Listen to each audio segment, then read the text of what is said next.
E com breaking news com o Maurício Noriega, Tite não é mais o técnico do Flamengo. A gente falou mais cedo, ele foi alvo de muitas reclamações da torcida no jogo contra o Atlético Paranaense, xingamentos, a torcida estava insatisfeita com o desempenho da equipe. O Flamengo ganhou ali no golzinho no fim do jogo, mas não foi suficiente para manter o Tite. Não foi, Carol. O Flamengo acabou de anunciar nas suas redes sociais a demissão do Tite do cargo de treinador. A gente tem essa imagem aqui para quem está acompanhando.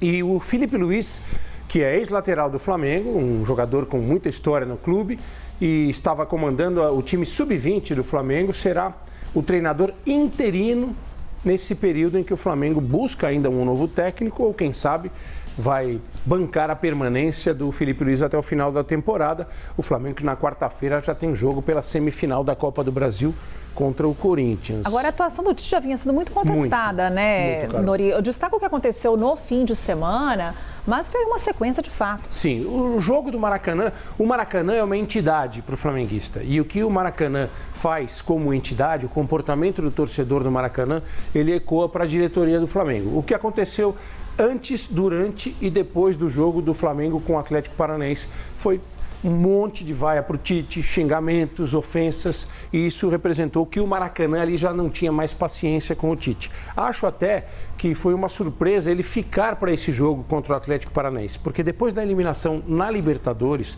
para o Peñarol, com um desempenho muito ruim do Flamengo, ali já tinha, para mim, acabado a história dele. Nós temos imagens desse jogo. Exatamente. O Flamengo foi muito mal, perdeu para o Peñarol no Maracanã e não conseguiu produzir o suficiente para ganhar jogando em Montevidéu. Essa competição, a Libertadores, é a que mais importa para o Flamengo em termos de imagem, geração de caixa, de dinheiro. E não podemos esquecer, Carol, que esse ano tem eleição presidencial no Flamengo. Além disso, o Flamengo tem um projeto de construção de um estádio na região do gasômetro, no Rio de Janeiro. Tudo isso interfere na política e na própria captação de recursos para a construção desse estádio. Se o Flamengo não for campeão da Copa do Brasil, o Flamengo terá uma queda de receitas muito grande nessa temporada. Tudo isso acaba sendo avaliado, além daquele padrão tradicional do dirigente de futebol no Brasil. O Tite estava muito mal, nada justificava que ele fosse apoiado por 100% dos flamenguistas. Mas as decisões, elas não são tomadas com base na questão técnica, no desempenho do trabalho, se está bem, se está ruim. São decisões que são tomadas por motivos políticos e acabam sendo direcionadas pelo comportamento da torcida nessa entidade que é o Maracanã. É porque o torcedor quer resultado, lógico, né, Nori? No caso do Flamengo, não apenas resultado, Carol, quer resultado e quer o Flamengo massacrando os adversários, o que não está acontecendo nessa temporada. Até pelo próprio elenco, pelo investimento na equipe. É óbvio, o Flamengo tem um elenco estelar, contrata pra caramba, tem um poderio financeiro incrível. E isso não se traduz no desempenho do time dentro de campo. Aí o torcedor fica chateado, protesta, joga pipoca no ônibus do clube. Tudo isso interfere num ano de eleição no Flamengo. Isso tem um peso muito grande, Carol. Qual que é o tamanho da responsabilidade do Tite? Agora, essa mudança pode mudar o direcionamento do Flamengo? Eu acho que pode.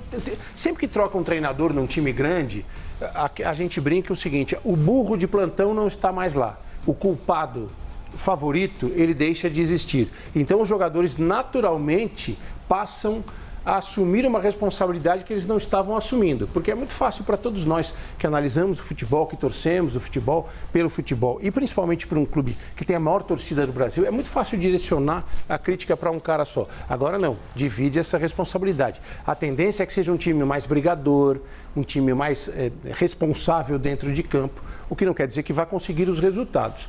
Mas o impacto é grande e não tem como a gente falar que foi uma decepção. A gente não falar que foi uma decepção a passagem do Tite pelo Flamengo.